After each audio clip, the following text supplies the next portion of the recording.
Online থেকে অনেকেই ছেলে মেয়ে ফোনে কথা বলে, আসলে এখানে দেখা হয়, দেখার কথাবার্তা হয়, যদি পছন্দ হয় তাহলে আপনার মা বাবা মেনে নেয় বা ভোটকালি যায়, ভোটকালি করে আবার বিয়ে হয়।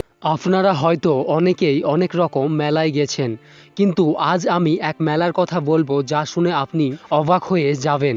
এই মেলা হলো জীবন সঙ্গিনী খোঁজার মেলা, যাকে বলা হয় মিলন মেলা। এই মেলায় আপনার যাকে পছন্দ হবে তাকেই আপনি বিয়ে করতে পারবেন। বাংলাদেশের এক আদিবাসী সম্প্রদায়ের সৌজন্যে দিনাজপুর জেলায় বীরগঞ্জ উপজেলার গোপালগঞ্জ হাই স্কুলের মাঠে এই মেলা অনুষ্ঠিত হয়। আদিবাসীদের ছেলে এবং মেয়ের উভয় পক্ষের যদি পছন্দ থাকে তাহলে তাদের পারিবারিকভাবে প্রস্তাবের মাধ্যমে বিয়ে দেওয়া হয়। ছেলেমেয়েরা নতুন পোশাক পরে মেলায় ঘোরে এবং একে অপরকে পছন্দ হলে বিয়ের প্রস্তাব দেয়। 200 বছরের পুরনো ঐতিহ্য ধরে রাখতে শারদীয়ার দুর্গোৎসব শেষ হওয়ার পরই এই মেলা আয়োজিত হয়। দিনাজপুর, ঠাকুরগাঁও, পঞ্চগড় বিভিন্ন জেলার আদিবাসী নারী ও পুরুষ এই মেলাতে আসেন।